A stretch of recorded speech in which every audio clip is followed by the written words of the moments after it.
Assalamualaikum warahmatullahi wabarakatuh. Nah, selamat datang kembali pada anak-anakku kelas 12 ya. Kita bertemu lagi di mata pelajaran PKWU. Nah, sekarang kita sudah sampai di tugas ke-9 yaitu LK9. Seperti yang sudah kalian lihat di judulnya itu ada total, harga pokok produksi dan harga jual produk dengan metode full costing. Jadi nanti formatnya seperti ini ya. Kalian buatnya seperti biasa di buku catatan PKWU kalian dan sertakan tanda tangan kalian pada akhir tugas. Dan juga kalau bisa kalian membuat kembali dan mengetik kembali ini dalam format Excel. Jadi ditulis lagi, dibikin lagi di Excel untuk nanti lampiran yang di proposalnya agar lebih rapih ya. Kalau bisa pakainya Excel biar rapih, jangan pakai Word untuk membuat tabel ini. Formatnya kayak gini. Jadi judul atasnya udah baku ya, angka 9. Nah, untuk yang berikutnya yang PT ini boleh diganti dengan UD atau CV atau firma gitu. Nah, apa perbedaan antara PT, UD, CV dan firma? Kalau PT itu singkatan dari perseroan terbatas. Jadi PT ini umumnya perusahaan berskala besar yang didirikan oleh satu orang dan pembagian perusahaannya itu dijual dalam bentuk saham. Itu yang disebut dengan PT. Nah, jadi kalau kalian skalanya masih kecil, berarti tidak boleh menggunakan PT ya, atau tidak disarankan untuk menggunakan PT. Nah, yang berikutnya itu ada CV atau firma. Kalau CV atau firma adalah perusahaan yang didirikan dengan cara persekutuan, berarti didirikannya oleh beberapa orang gitu, 2 sampai 3 orang. Jadi ada sekutu aktif, ada sekutu pasif, ada yang bekerja, ada yang hanya menanamkan modal saja. Seperti itu. Jadi kalau kalian sharing perusahaannya bisa nulisnya CV atau firma. Nah, tapi kalau yang ketiga, UD itu singkatan dari usaha dagang. Nah, untuk UD ini biasanya didirikan oleh perorangan menggunakan modal sendiri juga gitu. Dan juga skalanya tidak terlalu besar, berarti skala rumahan gitu, perusahaan yang kecil-kecil atau konveksi yang kecil-kecil gitu, itu disebutnya UD. Jadi kalian bisa menuliskan UD saja untuk kondisi saat ini, karena ceritanya ini kan baru berdiri dan juga produknya itu kan dibuatnya sedikit ya, prototype aja gitu untuk sekarang. Jadi tulis aja UD Berkah Jaya, UD Abadi apa gitu, terserah kalian namanya. Nama perusahaannya itu terserah kalian. Silahkan tulis di titik-titik ini. Kemudian yang berikutnya ada full costing karena menggunakan metode perhitungan full costing, bukan yang variabel. Yang berikutnya per Desember 2020. Jadi targetnya itu kalau bisa proposal, lampiran dan lain-lainnya itu sudah selesai sebelum Desember 2020 gitu. Jadi ditulisnya per Desember 2020 biar pas waktunya, waktu proposalnya, maksudnya waktu selesai proposalnya dengan lampirannya. Ini kan lampiran proposal ya, LK 9 itu. Nah, formatnya seperti ini, seperti biasa menggunakan kolom nomor akun, nama akun, kolom ke-1, kedua dan ketiga. Nah, untuk nomor akun silahkan diisi sendiri sesuai dengan yang sudah Ibu terangkan pada pertemuan sebelumnya dan juga di video yang sebelumnya juga ada. Tentang nomor akun, ingat ya bahwa nomor akun itu harus 5 digit. Jadi tidak boleh kurang dari 5 digit. Tidak boleh kurang dari 3 digit depannya. Untuk nomor akun yang kita gunakan ini adalah 5. 5 itu untuk beban ataupun biaya ya. 5. Nah, untuk biaya bahan baku kalian boleh menuliskan sesuai dengan produk kalian. Seperti Ibu contohnya mau bikin tote bag kain, berarti kalian menuliskan kain. Boleh beberapa jenis, 2 sampai 3 jenis itu boleh. Tapi ingat ini bahan baku bukan bahan tambahan ya. Jadi sleting dan lain-lain itu disimpannya di biaya overhead variabel nanti, bukan di bahan baku gitu. Karena tanpa sleting pun yang namanya tote bag juga bisa jadi gitu. Bisa aja pakai kancing, bisa aja nggak pakai penutup gitu, nggak harus pakai sleting juga nggak apa-apa kan. Nah, berarti sleting itu bukan bahan baku, hanya kainnya saja yang bahan baku gitu. Tapi jenis kainnya boleh beberapa biji ya. Nah, untuk ini yang XXX ini maksudnya harganya. Jadi silahkan kalian tulis harganya di kolom ke-1, terus total biayanya di kolom kedua. Untuk biaya tenaga kerja kalian boleh menggunakan biaya atau beban gaji atau beban upah gitu, terserah mau beban gaji mau beban upah. Tapi kalau misalkan tidak ada, di strip aja. Jadi ini cukup di strip aja, nggak usah dikasih harga ya. Nah, di sini berarti ini juga di strip aja kalau kalian tidak menggaji orang lain. Tapi kalau misalkan aku mau bikin tote bag tapi nggak bisa ngejahit, misalkan ngebayar tukang jahit, itu boleh. Berarti tukang jahit itu masuknya beban upah dan buruh penjahit gitu. Nah, kalian mengeluarkan uang untuk membayar penjahit itu berapa dari satu tote bag yang kalian ingin buat gitu. Tulis saja di sini. Kalau tidak ada cukup di strip aja. Nah, yang berikutnya biaya overhead variabel seperti yang sudah Ibu katakan sebelumnya, bahwa biaya overhead variabel ini terdiri dari biaya tambahan untuk produk. Jadi kalian boleh menuliskan ongkos untuk membeli kain misalkan, terus lightingnya, terus mau pakai kancing, pakai hiasan, itu boleh, silahkan tuliskan di sini di biaya overhead variabel. Dan juga untuk biaya kemasannya kalian juga boleh menuliskan di sini, karena jika tanpa kemasan biasanya produknya itu kurang menarik gitu ya. Jadi packaging juga sangat mempengaruhi tampilan atau harga dari produk itu. Nah, yang berikutnya untuk biaya overhead tetap, jika ada silahkan ditulis seperti yang sudah Ibu terangkan ya, bahwa overhead tetap ini isinya biaya seperti sewa gedung, seperti biaya listrik, biaya air, itu ditulis di sini. Kalau tidak ada, di strip aja kayak gini, tapi tetap harus ditulis dan diberi nomor akun judulnya. Nah, menjadi harga pokok produksi kan, simpan di kolom ketiga. Terus biaya administrasi dan umum jika ada silahkan ditulis. Jika tidak ada, kosongkan saja biaya administrasi dan umum, biaya pemasaran juga sama. Berarti di non produksinya juga kosong. Ini langsung diturunkan ke bawah yang HPP menjadi total HPP. Berarti total HPP itu adalah keseluruhan biaya yang digunakan untuk membuat produk tersebut gitu. Itu yang disebut dengan total HPP.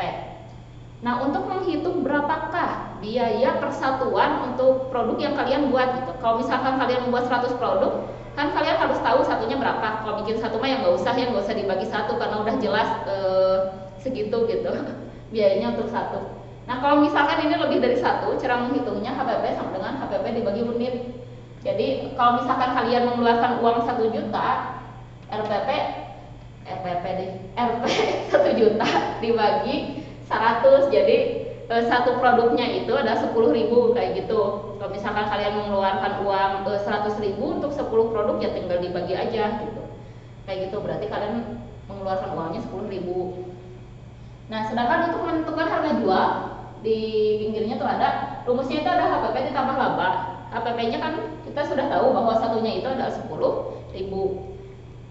Ditambah laba. Labanya didapat dari mana? Labanya itu didapat dari yang memang kalian inginkan. Jadi kalian misalkan pengen untungnya 50% dari HPP, ya berarti tinggal kali 50%-nya aja. Ini kan 50%-nya 5.000, tinggal ditambahin ke sini 10.000 ditambah 5.000, jadi 15.000 gitu. Untuk satu produknya kalian butuh 15.000. Nah, sedangkan untuk pertimbangan atau penentuan harga jual itu ada beberapa faktor yang harus kalian pertimbangkan atau pikirkan. Yang pertama itu adalah harga jual harus sesuai pasar sasaran. Jadi kalau misalkan kalian pasar sasarannya ibu-ibu sosialita gitu ya, yang ingin membeli gamis gitu, gamis harga 200.000 untuk mereka itu tidak berarti gitu harganya.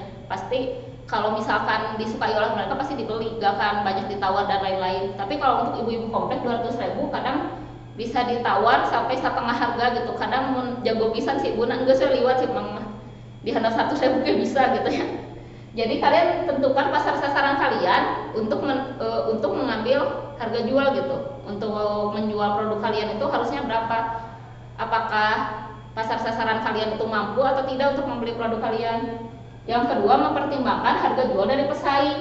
Jadi kalau misalkan dari pesaing banyak yang menjual gamis misalkan 150.000 dengan merek yang sudah terkenal misalkan, yang memang banyak disukai, terus kalian menjualnya harga 180.000, merek baru punya kalian yang orang lain itu belum tahu apakah bagus atau enggak, terus produksinya baru sedikit, kan jadinya agak susah ya.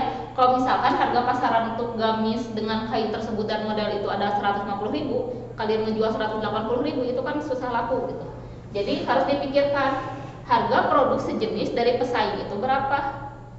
Nah, yang berikutnya yang ketiga ada target pencapaian atau break even point. Nah, di sini ada kata break even point. Apa itu break even point? Break even point atau lebih dikenal dengan titik impas, ini adalah kondisi di mana produk kalian, harga produk kalian itu tidak mengalami keuntungan atau tidak mengalami kerugian. Jadi harga standar harga HPP contohnya kayak gini, ini kan 10.000 itu baru dari modalnya aja kan, belum ditambah laba. Nah, berarti 10.000 ini adalah break even point. Jadi kalian tidak boleh menjual di bawah mah udah jelas ya, maksudnya tidak boleh menjual 10.000 pas ke handapnya, nggak boleh gitu. Jadi harus di atasnya. Kenapa? Karena kalian menjual 10.000 ke bawah itu tidak akan mendapat keuntungan sama sekali gitu. Jadi ngan capai gawe teka pakai gitu. Memang kalian tidak akan rugi, tapi kalian juga nggak akan untung. Itu yang disebut dengan break even point. Jadi harus di atas break even point ya, target pencapaian break even point judulnya juga. Yang berikutnya yang keempat, jumlah keuntungan yang ingin didapatkan. Kalau ini pendapat kalian pribadi.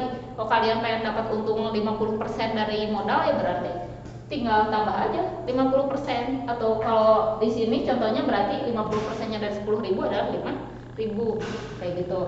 Nah, sedangkan dari teorinya itu sendiri, metode penetapan harga produk itu ada 3. Yang pertama itu pendekatan permintaan dan penawaran atau supply dan demand. Nah, seperti apa pendekatan permintaan dan penawaran ini? Jadi pendekatan permintaan dan penawaran ini adalah kondisi di mana produsen menentukan harga jual produk itu berdasarkan kebutuhan atau keinginan konsumen dan kemampuan dari sisi produsennya sendiri untuk memproduksi barangnya. Itu yang disebut dengan pendekatan permintaan dan penawaran. Jadi kalau misalkan konsumen itu sedang menginginkan gamis dengan model tertentu, ya bikin gamis dengan model tertentu. Terus harganya pasaran ya bikin sesuai harga yang mereka mampu beli gitu. Itu yang disebut dengan pendekatan permintaan dan penawaran. Nah, yang kedua adalah pendekatan biaya. Pendekatan biaya adalah pendekatan di mana kondisinya itu dipengaruhi oleh berapakah modal kalian gitu, berapakah modal kalian ditambah dengan laba yang kalian inginkan. Ini kan kalian sudah tahu modalnya segini, 1 juta. Terus satunya 10.000, ditambah modal yang kalian inginkan adalah 5.000 gitu. Jadi 15.000. Nah, ini disebutnya pendekatan biaya karena ini memperhitungkan modal dari produsen yang sudah dikeluarkan gitu, ditambah laba yang diinginkan oleh produsen itu sendiri. Yang terakhir ada pendekatan pasar. Kalau pendekatan pasar ini dipengaruhi oleh aspek lain yang tidak ada hubungannya dengan produksi kalian. Contohnya seperti ini. Harga bahan baku kalian itu kan bisa berubah sewaktu-waktu ya. Terus inflasi yang terjadi di negara tempat kalian tinggal misalkan, atau di daerah kalian inflasinya.